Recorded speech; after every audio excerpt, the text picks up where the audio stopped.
인사청문회를 앞둔 법무부 장관 후보자에 대한 전방위 압수수색에 당혹감이 역력했던 여당이 오늘은 대대적인 비판을 쏟아내며 역공에 나섰습니다. 검찰 적폐라고 못 박았는데 적폐 수사를 밀고 갈 적임자라며 윤석열 검찰총장을 엄호했던 여당 입장에서는 참 씁쓸한 상황입니다. 조 후보자는 오늘도 정면 돌파 의지를 다졌습니다. 나이트 포커스 김영준 명지대 교수, 박창환 장한대 교수 나오셨습니다. 안녕하세요. 네, 안녕하십니까. 네, 주제어 영상 보고 오시죠.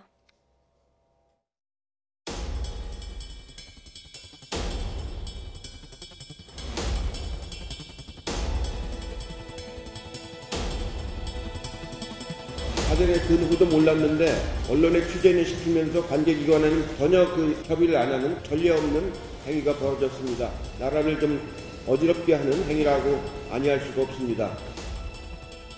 가장 나쁜 검찰의 적폐가 피의 사실을 유포해갖고 인격 살인을 하고 노무현 대통령 때는 있지도 않은 논두렁 시계를 가지고 얼마나 모욕을 주고 결국은 처가하시게끔 만들었습니까? 저는 사람에 충성하지 않습니다는 발언을 한 윤석열 검찰총장 지명자는 권력에 굽힘없는 강력한 원칙주의자로 정의와 원칙을 바로 세우는 검찰로 거듭날 수 있도록 모든 지원을 아끼지 않겠습니다. 거대한 작전을 전개했다고 해도 과언이 아닙니다. 인사청문회를 앞두고 검찰 수사가 개시되어서 좀 당황스럽습니다. 검찰 수사를 통해서 모든 것을 밝혀질 것이고요. 제가 친구로서 우리 조국 후보에게 정말 권합니다. 대통령이 강행해서 문재인의 조국은 될지 모르겠지만 국민의 조국으로서는 이미 국민들이 심판을 했다고 생각을 합니다. 더 이상 정말 우리 나름 순수했던 우리 동시대의 386들 더 이상 욕보이지 말고 부끄러운 줄 알고 이쯤에서 그만둬야 된다고 생각을 하고요.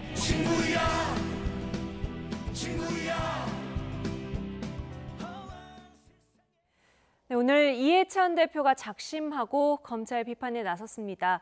집권여당 대표가 검찰 수사를 공개적으로 비판하는 건 이례적인 일이죠.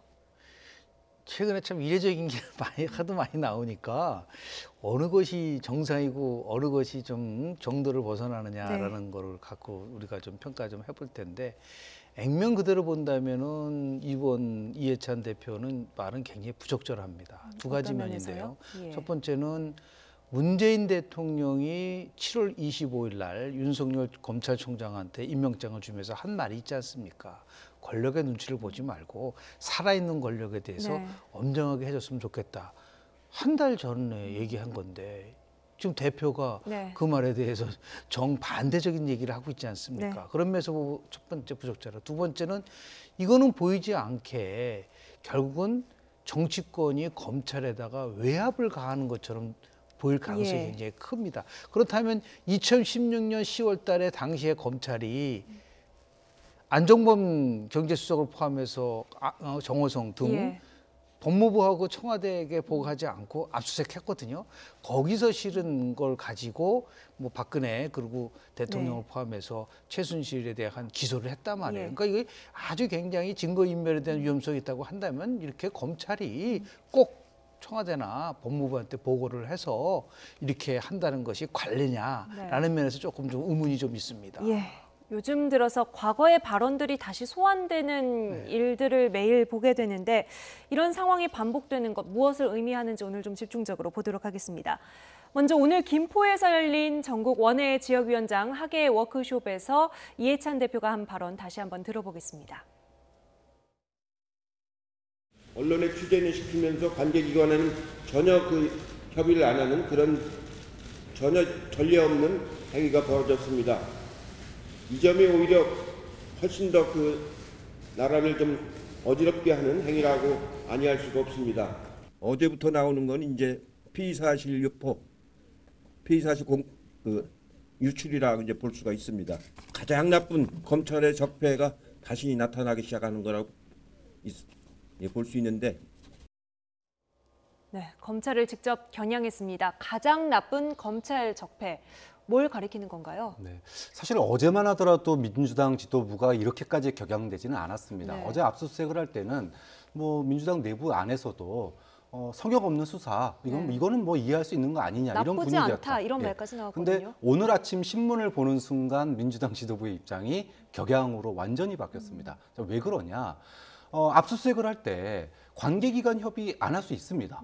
성역 없는 수사는 검찰이 그렇게 할 수 있는 거죠. 근데 관계기관과는 협의하지 않았는데 언론은 다 대동을 했어요. 일단 여기에 대해서 좀 감정이 좀 상했고요. 두 번째는 그 다음이 문제인데 별건 수사와 피의 사실 유포가 이 검찰에서 의도를 가지고 하는 게 아니냐라고 하는 의심을 지금 민주당 지도부가 한다라는 겁니다. 압수수색 물건 중에 대통령 주치의와 관련된 내용이 나왔다더라. 이건 진짜 말 그대로 이제 별건 수사 또는 피의 사실 유포가 되는 거거든요. 과거에 노무현 전 대통령의 수사 당시에 민주당이 가졌던 그 트라우마가 다시 생각날 수밖에 없는 거예요. 자, 이러다 보니 또 시기적으로 조국 후보자가 검찰 개혁에 대한 안을 내놓고 난 뒤에 이 압수수색이 이루어졌기 때문에 뭔가 검찰이 순수하게 성역 없는 수사를 하는 줄 알았는데 뭔가 의도를 가지고 지금 이러는 거 아닌가 이런 것들을 좀 사전에 검찰에 좀 뭐랄까요 우려와 경고를 갖다가 좀 하는 의미로서 이런 발언을 한 게 아니겠느냐. 그런데 아까 말씀하셨던 것처럼 이 어폐가 좀 있는 거는 대통령은 성역 없는 수사를 얘기를 했는데 성역 없이 수사하니까 좀 그런 부분들에 대해서 하는 거에 대해서는 조금 아쉬운 점이 좀 남는 거죠. 네, 이해찬 대표의 다음 말 이어서 들어본 다음에 이야기를 이어가야 될 것 같습니다. 조국 후보자에 대한 수사 그 자체도 화가 나지만 말씀하신 것처럼 또 다른 분노 포인트가 있습니다. 들어보시죠. 스스로 사퇴하기를 바라는 압력이라고 생각이 듭니다. 그렇지 않고서는 이렇게 그 법무부나 청와대나 그런데 전혀 모르게 언론만 알게끔 거대한 작전을 전개했다고 해도 과언이 아닙니다. 네, 검찰이 언론에만 알려주고 관계기관과는 협의하지 않은 걸 문제 삼았습니다. 앞서 교수님께서 뭐 협의를 할 수도 있지만이라고 하셨는데 사실 국민들이 상식적으로 생각하기에는 압수수색인데 사전에 이야기를 미리 알릴 수가 있나요? 지금까지 그래 왔다는 겁니까? 아주 굉장히 이제 뭐 상황이 아주 현안이 우리가 봤을 때 국민적 관심이 큰 부분이니까 저렇게 얘기를 할 수 있을 것 같은데요. 저는 우리 이해찬 대표가 7선 의원이시거든요. 청와대랑 정말 교감이 없었을까요? 저는 거기에 대해서 아주 강한 의심을 갖습니다. 오늘 발언이요? 네, 왜냐하면 31곳에 대해서 압수수색 영장을 요청을 했는데 결국은 법원이 영장을 발부한 거예요. 그럼 그 법원이 발부하고 나서 고위층에다가 보고를 하지 않나요? 다 보고를 하게 돼 있어요. 그럼 당연히 알 수밖에 없는 입장인 거죠. 그래서 저는 아주 굉장히 이제 좀 독특한 시각에서 보는데 저는 대통령이 알고 있을 거라고 봅니다. 저는 윤석열 총장이 독단적으로 대통령의 허가 없이 이 문제를 할 수 있다고 생각하지 않습니다. 압수수색 사실을 대통령은 알고 있었을 그렇습니다. 것이다. 왜냐하면 청와대는 분명히 알고 있었을 거예요. 그럼 이제 다음 의문이 나오는 거죠. 왜 그러면은 이렇게 정말 이례적인 걸 할 수 있을까라는 부분에 대해서 고민을 해보면 대통령이 어떤 결정을 내릴 때 지금 나오고 있는 각종 의혹에 대해서 판단을 하셔야 됩니다. 판단의 근거를 그럼 누가 줍니까?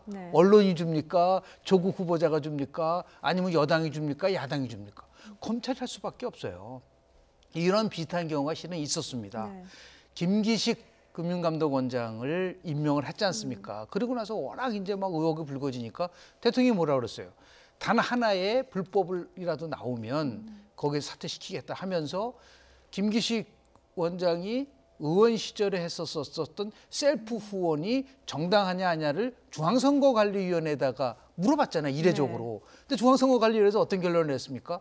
불법이다라고 얘기를 했잖아요. 바로 다음날 사퇴했습니다. 그러니까 그 과정을 보면 워낙 상황이 심각하다 보니까 이 부분 속에서 대통령이 뭐 좀 알아야겠다라고 하는 그리고 지금 임명된 지 한 달밖에 안 된 윤석열 총장이 대통령이 모르는 그런 상황에 있어서 압수수색을 했다? 그거는 제가 볼 때는 그동안의 정치 또는 권력의 속성상 굉장히 어려운데 그럼에도 불구하고 이렇게 이해찬 대표가 저렇게 아주 굉장히 분노하고 나름대로 이렇게 잘못된 거라 얘기하는 거는 저는 다른 의도가 있지 않을까라는 생각을 합니다. 근데 교수님 네. 말씀이 조금 위험스러운 부분이 있는데요. 그동안에 우리가 사법적 폐에 대한 문재인 정부의 수사가 있었습니다. 그리고 거기에 대한 판결도 있었죠. 네. 무슨 얘기냐 하면 법원과 3권 분립이 돼 있는데 법원에서 영장 발부한 거를 청와대가 알았다? 그거는 법원이 청와대에다가 자신들의 어떤 판단을 보고한다는 의미인데 네. 좀 그거야말로 굉장히 너무나 나가신 주장이고 이거 굉장히 위험한 발언이라고 생각이 들고요. 네네. 그런 점에서 뭐 청와대가 알았냐 몰랐냐 물론 뭐 저는 몰랐을 거라고 생각을 네. 하는데 이건 이제 좀 삼권 분립에 위배되는 얘기이기 때문에 좀 신중한 발언이어야 된다고 생각을 하고요. 네네. 또 하나는 과거에 일반적으로 그런 중요 인물들에 대해서 압수수색을 하거나 체포를 할 때는 법무부나 청와대와 사전 협의를 했었습니다. 예. 물론 예외적으로 탄핵 당시에 관련된 수사에서는 협의를 하지 않고 사후 보고를 한 적이 있어요. 네. 근데 이제 이번 민주당 대표 이해찬 대표의 이야기는 앞으로 계속 그 사후 보고 하는 거 괜찮다. 근데 문제는 왜 관계기관과는 협의하지 않고 언론은 대통령에서 언론은 다 미리 그 앞에 가서 대기하고 있었다는 거 아닙니까? 네. 이제 거기에 대해서 좀 서운함을 느끼는 것 같아요. 근데 이게 여기서 끝나지 않고 그 다음 날 별건 수사나 피의사실 혐의까지 나오니까 네. 검찰이 뭔가 의도를 가진 거 아니냐 이렇게 좀 뭔가 검찰을 좀 비판하고 나선 대목이 그러면 있는 거죠. 언론에는 확실히 검찰 쪽에서 먼저 조금 귀뜸을 줬을 것이다. 글쎄 그 부분에 대해서는 과연 그러면 검찰에 빨대가 있어서 과거처럼 그렇게 정보가 나간 건지 네. 아니면 흘린 건지 이 부분은 뭐 검찰이나 언론에서 얘기를 좀 해줘야 될 부분이 아닌가 생각합니다. 네, 뭐 빨대라고 함은 이제 기관에 있는 기자들의 취재원을 가리키는 말인데요. 앞서서 교수님께서 네. 잠깐 언급을 하셨지만 지금 청와대와 여당 입장에서는 사실 이 검찰 수사 자체를 문제 삼으면 이게 까딱하면 자기 모순에 빠지는 그렇습니다. 이런 상황이거든요. 네네. 실질적으로 보면은 11건의 고소고발이 있는데 또 일부에서는 왜 검찰이 이 부분에 대해서 수사하지 않느냐고 또 요청을 한 부분들이 있지 않습니까? 예. 더 나아가서 중요한 거는 뭐냐면 만약에 지금 조국 후보자가 법무부 장관으로 임명이 됐을 때 과연 검찰이 현재 의혹과 관련된 수사를 할 수 있을까? 그러니까 결국은 청문회 전에 빠른 시일 내에 어떠한 나름대로 객관적 자료를 확보하기 네. 위해서 필요한 조치라고 지금 검찰은 설명을 좀 하고 있는 거죠. 네. 그러나 이것이 단순한 그런 차원에서 했던 게 보다는 이 고대 정치적으로 민감한 현안에 대해서 그렇게 단순하게 객관적 자료를 확보하기 위해서 저는 수사했다고 한다는 거는 그건 순진한 생각이라고 봅니다. 좀 위험한 발언이라고 얘기를 하셨는데 그동안의 한국의 정치 과정과 권력에 있어서의 여러 운영상으로 보면은 위험한 생각이 아니라 상당히 그럴 개연성이 높은 거라고 봐줘야 된다는 거죠. 네. 만약에 그런 것이 없다고 한다면 이거는 개입의 문제가 아니에요. 네. 통상적으로 국정을 운영하고 있는 청와대로서는 모든 상황에 대해서 어떻게 모든 이루어지고 있느냐를 지금 나름대로 예의주시하고 있는 상황이기 네. 때문에 다만 이 부분 속에서 이례적이다는 말을 쓴다는 얘기는 그만큼 이거를 전혀 최고 권력자가 모르는 상태에서 과연 윤석열 총장이 했을 것이냐에 대해서는 저는 그 상당히 큰 의문을 갖는다는 말씀을 좀 드리는 겁니다. 네, 검찰 수사 상황에 대해서 문재인 대통령은 알고 있었을 것이다라는 가능성을 김영준 교수님께서 제시를 해주셨고 문재인 대통령이 알고 있었을지 아닐지는 모르겠지만 일단 윤석열 검찰총장이 어떻게 보면 정권 지키기를 위해서 수사에 나섰을 것이다 이런 분석도 있거든요. 말하자면 뭐 조국 리스크를 조금 제거를 하기 위해서라고 봐야 할까요? 이렇게 분석을 하는 시각도 있습니다. 네. 이건 어떻게 보세요? 그런 분석의 근거가 되는 게 청문회 이전의 후보자에 대한 검찰 수사는 전례가 없는 일입니다. 2000년도에 장관 청문회가 도입된 이후에 청문회에서 낙마를 하거나 끝나고 난 다음에 검찰에서 수사를 하고 기소를 하는 일이 있었지만 청문회가 시작도 되기 전에 검찰에서 수사한 전례가 없었는데 그만큼 조국 후보자가 어떤 이제 낙마를 했을 경우에 또는 어떤 문제가 생겼을 경우에 문재인 정부에 굉장한 타격이 될 거다. 네. 이런 이야기들이 워낙 많은 상황입니다. 자, 이런 국민적인 관심도가 높고 이것이 정권에 어떤 결정적인 타격을 줄 수 있는 가능성이 높은 상황이기 때문에 오히려 이런 부분에 대해서 검찰이 조사를 하지 않는다면 왜 조사 안 했느냐 이렇게 고소고발 들어가는데 이런 비판을 받을 수 있고 또 검찰개혁의 나중에 조국 후보자가 낙마를 하든 안 하든지 네. 간에 윤석열 총장도 검찰 개혁을 하는 주체 중에 한 명이거든요. 근데 이런 수사를 하지 않았다 그러면 나중에 윤석열 총장은 무슨 면목으로 검찰 개혁을 할 거냐. 좀 그런 점에서 보면 문재인 대통령 지키기, 문재인 정권 지키기 플러스 검찰 개혁의 어떤 그 이니셔티브 이런 부분들을 윤석열 총장이 질 수 있는 또 그런 카드이기도 하기 때문에 저는 뭐 충분히 가능한 해석이라고 봅니다. 네. 글쎄요, 문재인 정권 지키기란 말 자체는 어폐가 있죠. 어떻게 검찰이 문재인 정권을 지킵니까? 국민의 검찰인데 저는 오히려 그거보다는 이제 청문회가 만약에 정상적으로 이루어져서 끝나고 나서 네. 이런 상황 속에서 저는 야당이 특히 자유한국당이 저는 청문 보고서 채택을 안 해줄 거라고 보거든요. 네. 그렇다고 하면 대통령이 이제 결심을 해야 되는 거죠. 열흘 이내에 다시 청문 보고서 채택을 요청하고 그렇지 않을 경우는 얼마든지 임명을 할 수가 있는데 문제는 그럼 대통령이 어떤 근거로 해서 임명을 할 수 있느냐. 만약에 네. 임명을 그에 대한 객관적 근거를 대통령 입장에서 봤을 때는 갖고 있을 필요가 있다라는 예. 거죠. 그거를 예를 들어서 아주 객관적이고 중립적으로 검찰이 그런 부분에 대해서 한다는 것에 대해서는 오히려 그것이 검찰이 갖고 있는 고유 기능을 저는 제대로 하고 있다고 보는 거죠. 다만 지금 민주당에다가 제가 말씀드리는 거는 뭐냐면 네. 이런 거죠.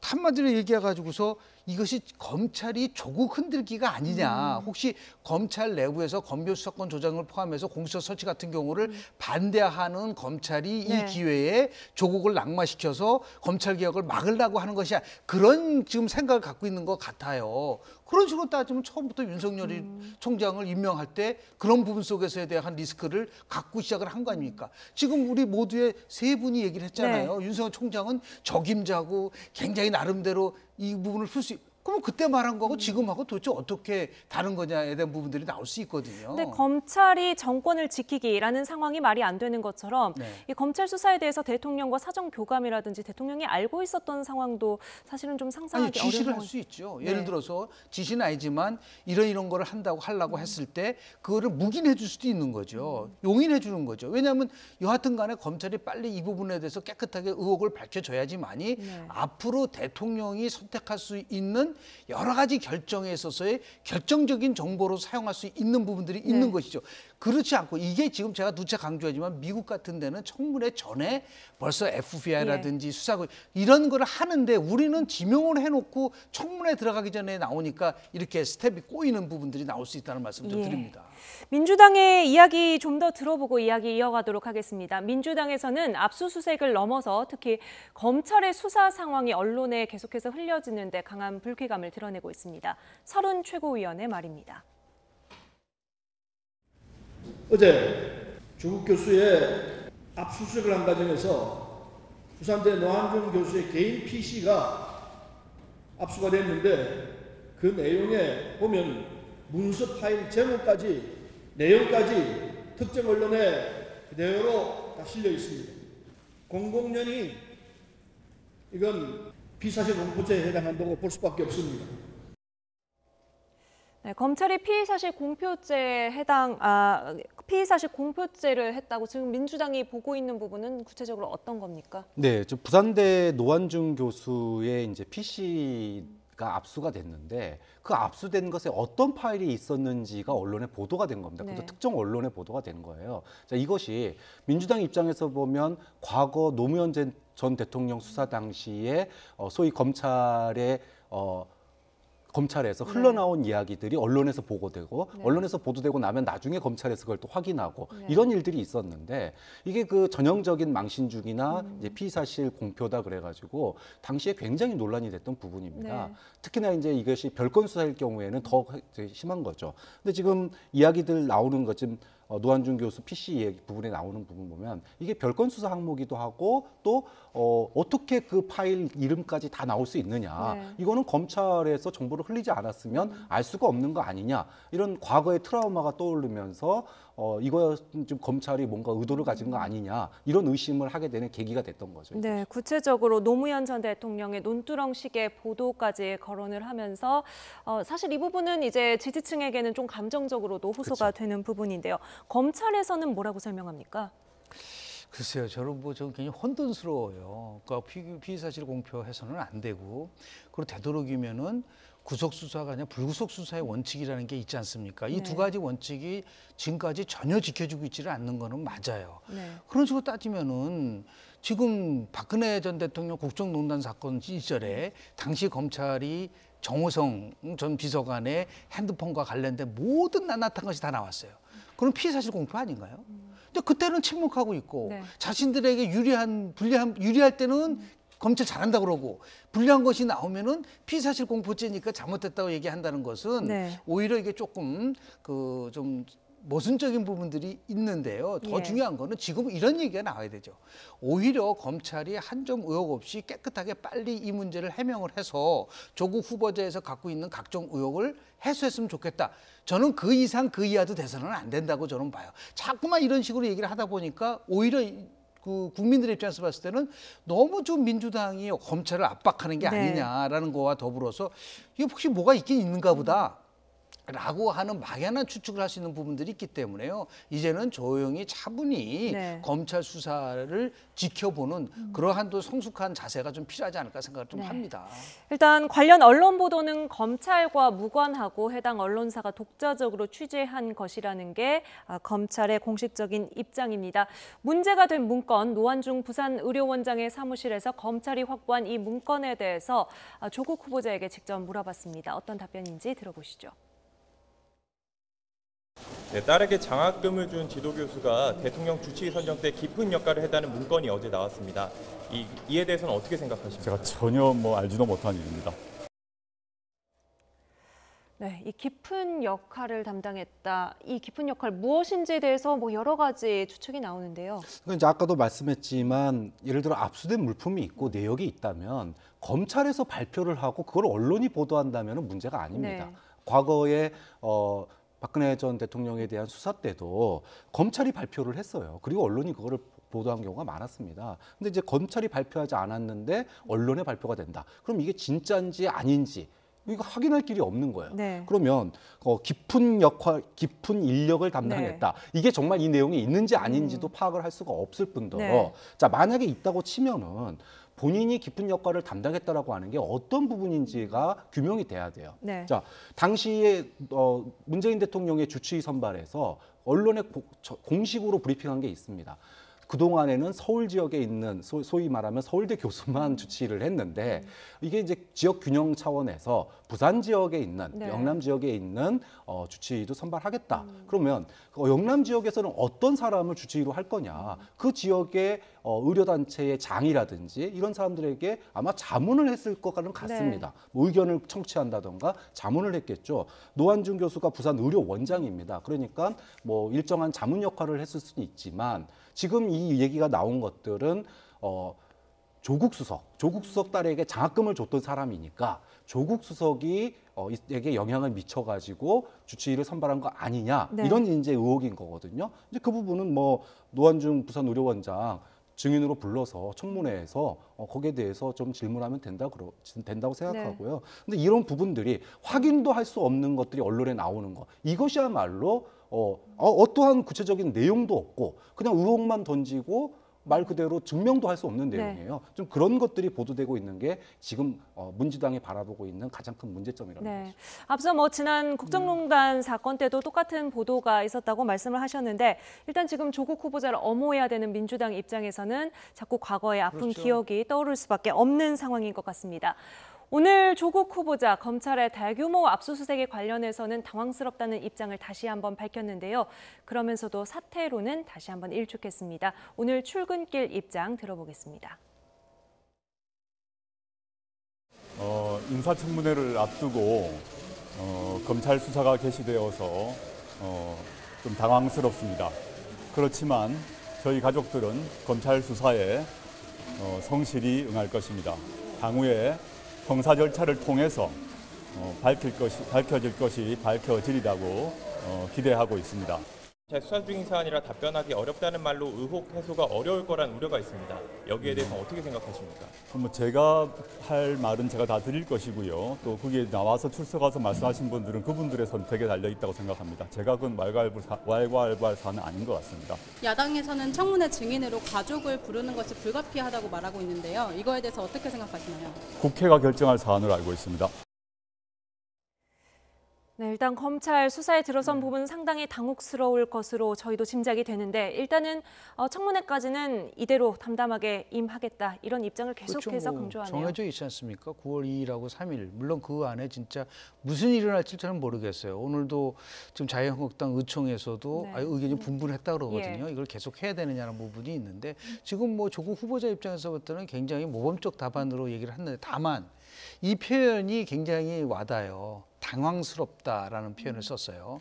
그리고 지금 민주당이 상당히 이 검찰의 이런 그 압수수색에 대해서 뭐 비판하는 거가 있다고 한다면 이것이 그럼 갖고 있는 함이라는 것이 뭐냐라는 거죠.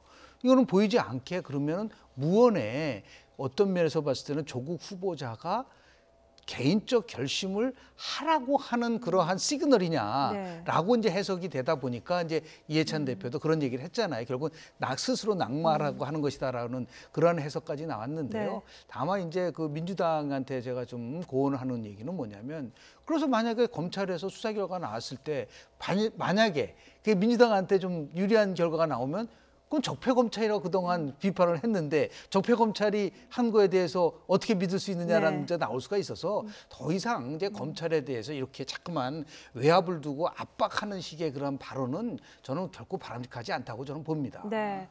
청문회에서 나오는 질문들에 대해서 검찰 수사 중인 사안이라 답변이 곤란하다. 혹시 이런 말이 나오지 않을까 하는 이야기를 했는데 관련해서 물어보니까 드릴 수 있는 말은 충분히 다 소명하겠다라고 약속을 했고요. 일단 이 정도 상황에서 매일 아침 출근길 기자들 질문에 다 답변을 하는 경우도 사실 조금 드문 것 같긴 하거든요. 네, 사실 어려운 상황이죠. 조국 후보자로서는 굉장히 어렵습니다. 민주당 지지층에서조차도 이러다가 내년 총선 어려워지는 거 아니냐, 대통령이 조국 후보자를 버려야 되는 거 아니냐 이런 얘기가 나오고 있는 상황이기 때문에 조국 후보자로서는 굉장히 곤란한 상황일 겁니다. 아까 스스로 얘기했다시피 청문회에 갈 거면 정말 성실하게 임해야 된다고 생각합니다. 뭐 검찰 수사 중이라 답변하기 곤란하다? 이거 과거의 재벌들이 수사적인 사안에 대해서 물으면 답변했던 레파토리예요. 만약에 조국 후보자 입에서 이 얘기가 나온다? 그럼 그나마 남아있는 지지층마저도 등을 돌릴 겁니다. 역풍이 불 거예요. 저는 그러지를 않을 거라고 생각하고요. 청문회까지 가서 하겠다라고 하는 거는 그 의혹에 대해서 자신이 할 수 있는 모든 답변을 하겠다라고 하는 거기 때문에 청문회 답변을 좀 지켜보면 될 것 같습니다. 특히 정의당이 이걸 보고 있잖아요. 데스노트에 지금 올릴 거냐 안 올릴까는 청문회를 보고 결정한다고 공개적으로 얘기를 했는데 만약에 조국 후보자가 저런 식으로 수사 과정이기 때문에 답변 못했다. 그건 바로 데스노트에 올라갈 거예요. 그래서 아마 조국 후보자가 자기가 알고 있는 거를 적극적으로 해명할 수밖에 없는 그런 상황이라는 말씀을 좀 드립니다. 네. 이런 가운데 조국 후보자의 서울대 동기이기도 한 원희룡 전 지사가 개인 유튜브에서 조 후보자를 향해서 일침을 가했습니다. 잠시 보겠습니다. 대통령이 강행해서 문재인의 조국은 될지 모르겠지만 국민의 조국으로서는 이미 국민들의 심판을 했다고 생각을 합니다. 더 이상 정말 우리 나름 순수했던 우리 동시대의 386들 더 이상 욕보이지 말고 부끄러운 줄 알고 이쯤에서 그만둬야 된다고 생각을 하고요. 네, 이제 그만하자 이런 제목의 영상을 올렸습니다. 지금 집권층에 포진해 있는 386 세대를 진보꼰대 이런 표현까지 써가면서 비판했거든요. 1960년서부터 69년생까지를 보통 우리가 386 세대로 얘기를 합니다. 뭐 지금 조국 후보자하고 원희룡 지금 지사는 82년도 서울대 법대 8회학번 동기이기 때문에 그리고 또 이전에도 같이 동행을 하면서 전국을 돌아다녔던 그런 것도 있어요. 방송을 통해서 알려줬고. 그래서 누구보다도 저는 원희룡 지사의 저 말은 정치적인 어떠한 의도가 있기보다는 중심에서 나와서 충고하는 거라고 저는 봐요. 그렇게 이제 아마 조국 후보자도 그렇게 받아들일 겁니다. 지금 뭐 원희룡 지사는 지금 무소속으로 지금 돼 있기 때문에 어떠한 특정한 정파에 지금 몸을 담고 있지 않고 있기 때문에 정말 절친한 친구가 충구를 향해서 던지는 이러한 그 좀 충고가 충언 이런 것으로 좀 받아들였으면 좋지 않겠나 생각을 합니다. 네, 지금 원희룡 지사는 국민들은 이미 심판했다 이런 표현을 쓰는데 박 교수님 보시기에는 어떻습니까? 특히 대학가의 분위기를 조금 오늘 본다면요.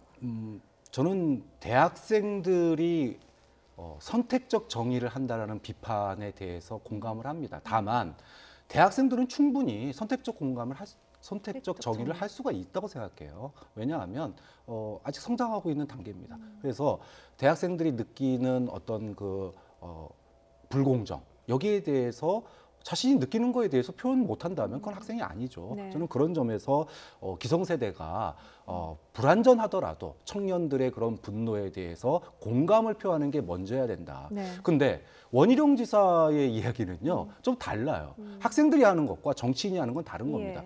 원희룡 지사가 지금 386에 대해서 부끄럽다라고 얘기를 했는데 저는 386 중에 과연 전두환 전 대통령에게 큰절한 사람이 있나. 네. 그걸 기억하고 있는 386들은 원희룡 지사를 굉장히 부끄러워할 겁니다. 좀 그런 점에서 학생들의 분노와 네. 정치인들이 이런 얘기를 하는 것은 저는 구별될 필요가 있다고 앞서 봅니다. 교수님은 이제 친구에 대한 충심에서 한 말일 것이다라고 보셨는데 그것과는 달리 좀 정치적인 메시지가 있다고 보시는 건가요? 네, 분명히 있다고 봅니다. 지금 원 지사가 좀 보수의 단합을 얘기를 하고 있거든요. 네. 그러니까 지금 자유한국당이 조국 이 패러다임, 그러니까 소위 친일 패러다임에서 벗어나서 네. 지금 조국 프레임으로 지금 바꾸고 있지 않습니까? 이러면서 소위 야권의 통합을 얘기하고 있는데 좀 원 지사가 거기에 좀 뭐랄까? 편을 드는, 거기에 네. 편승하는 뭐 그런 유튜브 방송이 아니었나라는 네. 생각도 하고 있습니다. 네, 앞서 박 교수님께 이제 대학가 여론을 여쭤봤던 것은 오늘 서울대라든지 그렇습니다. 이제 대학가들 촛불 집회가 있었기 때문인데요. 어떻게 보십니까? 지금 대학 사회에서도 이 집회가 대표성을 띠고 있는가, 그리고 정치색에 조금 가려지지 않는가 이런 학생들의 고민이 있는 것 같거든요. 일단은 뭐 일부에서는 특정한 성향을 갖고 있는 집단이 주도하는 것이 아니냐라고 얘기를 하고 있지만 저는 뭐 학생들이 주도하는 부분 속에서 그 부분은 너무 그런 쪽으로 몰고 가는 거는 잘못됐다고 보고요. 저는 학생들만 지금 집회 참여한 거가 아니라 아마 지난주부터 포함해서 각종 여론조사 결과들이 나왔잖아요. 네. 그러니까 그런 의미에서 원희룡 지사가 얘기했었다고 봐요. 네. 국민의 심판은 이미 끝났다는 얘기는 특히 젊은 층에서는요.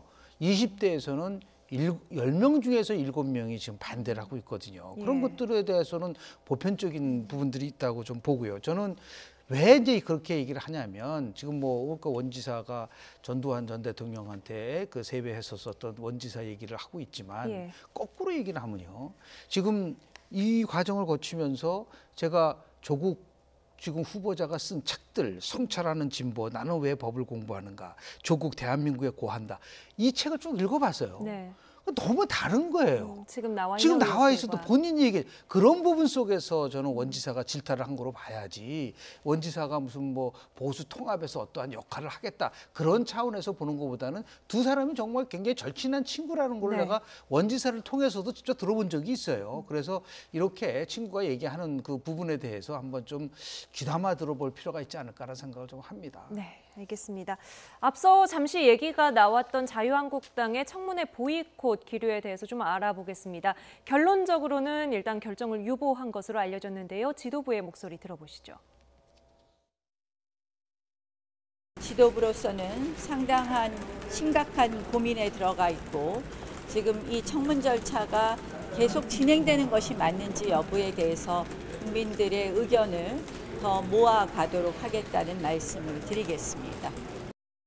반드시 우리 뜻한 대로 조국은 장관직 수행할 수 없도록 반드시 물러날 수 있도록 우리에게 투쟁 수단은 많이 있습니다. 이거 하나가 전부가 아닙니다. 특검도 있고 국정조사도 있고 그 밖에 여러 법률적인 또 투쟁도 있습니다. 지금 전해지는 분위기를 보면 원내 지도부와 청문위원들은 보이콧 검토 쪽으로 좀 가닥을 잡았던 것 같아요. 연찬회 도중에 긴급 의원총회까지 열었는데 반대하는 의원들이 많았나 보죠? 네, 반대하는 목소리는 이런 겁니다. 청문회는 실력으로 가야 된다. 실력이 없으니까 보이콧하는 거 아니냐. 소위 말해서 의혹은 제기해놨는데 그 의혹을 입증할 소위 말하는 한방, 즉 증거를 갖다가 들이대지 못하면 결국은 이거는 청문회에 임하는 야당 의원들의 실력 부족인데 결국 보이콧을 하게 되면 소위 여당의 그러니까 보이콧하는 거 아니냐. 의혹 네. 제기만 하고 입증도 못할 거, 책임도 못 질 거. 이렇게 이제 나오면은 결국은 명분이 여권에게 넘어갈 거다. 네. 이런 이제 맥락을 가지고 보이콧하면 안 된다. 일정대로 청문회에 임해야 된다. 이런 이제 반대의 목소리가 있었던 거죠. 오히려 보이콧 프레임에 갇히면서 야당에게 불리해지는 좀 이런 상황을 우려한 것 같기도 한데요. 그런 좀 이 상황 속에서 어떻게 청문회를 보이콧을 할 수 있나요? 예를 들어서 날짜가 정해지지 않은 상태라면 네. 모르지만 지금 국민들에게 전부 다 9월 그것도 하루밖에 보통 안 했는데 이틀 동안 타협을 해가지고 합의를 했는데 이 상황 속 물론 이제 검찰이 압수수색이라고 하는 돌발 변수가 나왔다고 하더라도 오히려 이 청문회장에서 서로 각각에 대한 나름대로의 입장에 대해서 국민들이 평가할 수 있는 시간을 저는 가질 거라고 저는 봐요. 네. 만약에 여당이 일방적으로 옹호하면 여당은 나름대로 그것이 꼭 득은 안 될 수도 있고 야당이 지금 말씀하신 것처럼 별로 실력 없이 그냥 의혹 제기만 한다고 한다면 그것은 또 문제가 될 수 있고 결국 판단은 누가 하는 거냐면 국민들이 하는 것이고 네. 그것이 끝난 경우에 결국은 두 가지에 가능합니다. 이명박, 박근혜, 문재인 정부까지 봤을 때요. 청문회 후에 사퇴한 사례가 10번 있습니다. 네. 그러니까 청문회 보고 조국 후보는 충분히 나는 해명을 했고 이것이 그럼에도 불구하고 의혹이 풀리지 않는다고 한다면 나는 사퇴할 수 있습니다. 그런 전략으로 갈지 네. 아니면 대통령이 일정한 기간을 두고 임명을 할지 이거는 아직까지 잘 모르겠어요. 그러나 분명한 것은 국민들에게 약속을 했고 많은 국민들이 청문회를 통해서 의혹을 밝혀보라는 게 네. 여론조사를 보더라도 과반 이상이 나왔기 때문에 이 시점에서는 어쨌든 간에 청문회가 열릴 수밖에 없지 않겠느냐라는 네. 생각을 합니다. 뭐 앞서 저희가 잠시 화면으로 여당 홍익표 수석 대변인의 반응도 전해드렸습니다만 지금 김영준 교수님 말씀하신 내용이 정확하게 이제 청와대 네. 고민정 대변인의 말이기도 합니다. 어떻게 그런 말이 나오는지 그렇습니다. 그것이 좀 이해되지 않는다 이런 입장이고요. 오늘 황교안 대표가 이런 말을 했습니다. 여러 가지 방법론을 제시하면서 특검 그리고 국정조사를 다시 한번 언급을 했거든요. 이 발언은 어떻게 보세요? 지금 이 시점에서. 지금 이제 의혹은 많이 제기해 놨는데 만약에 청문회에서 한 방이 없다. 소위 입증을 못 한다. 그러면은 국민들이 봤을 때는 갸우뚱하게 될 겁니다. 그러면은 다음에 펼쳐질 것은 결국은 후보자가 소위 여론조사에서 너무나 안 나올 경우에 자진 사퇴하는 방법이 있을 거고요. 아니면 대통령이 임명을 하는데 검찰의 수사가 어느 정도 시간이 걸릴 거예요. 그럼 검찰 조사가 어느 정도 좀 진행되고 난 이후에 임명하는 방안도 아마 검토될 수 있을 거예요. 자, 그렇다면 한국당은 어떤 전략을 가져갈 거냐. 이거를 최대한 끌고 가야 되겠죠. 네. 그렇다면은 내년 총선에 지금 친일 프레임을 완전히 끝내고 조국 프레임으로 넘어가서 불평등하고 그다음에 불공정한 이런 정권이다라고 가야 되는데 그러려면 해소되지 않는 의혹을 가지고 특검, 국정조사 이거를 계속 유지해가면서 동력을 계속 이어갈 가능성이 높다고 봅니다. 특검과 국정조사 이제 뭐 하도 나온 얘기라 우리 국민도 이 얘기를 들으면 또 특검 국정조사를 놓고 계속해서 국회에서 밀고 당기는 다툼이 벌어질 거고 이게 계속 연말까지 이어질 거란 그런 분위기는 예상이 되거든요. 근데 거기 한 변수는 있어요. 지금 뭐냐면 제가 조금 전에 얘기했었던 정의당이 어떠한 결정을 내릴 거냐. 만약 정의당이 결정을 내리면 쉽게 이 부분 속에서 결정이 나올 수 있는 부분들이 있고요. 또 하나는 이게 이제 정치개혁 특위가 8월 30일까지 이제 가동되게 돼 있었는데 그 이후에 그 안에서 정치개혁 특위 전체 회의에서 어떻게 이제 진행이 될 거냐가 상당히 이 지금 정문회 정국과 맞물려 있기 때문에 이것도 하나의 변수가 될 수 있다는 말씀을 좀 드립니다. 네. 청문회 보이콧까지 검토하고 있는 자유한국당 상황까지 짚어봤습니다. 나이트 포커스 오늘 여기까지 이야기 나누지요. 김영준 명지대 교수, 박창환 장한대 교수 함께했습니다. 두 분 오늘 말씀 감사합니다.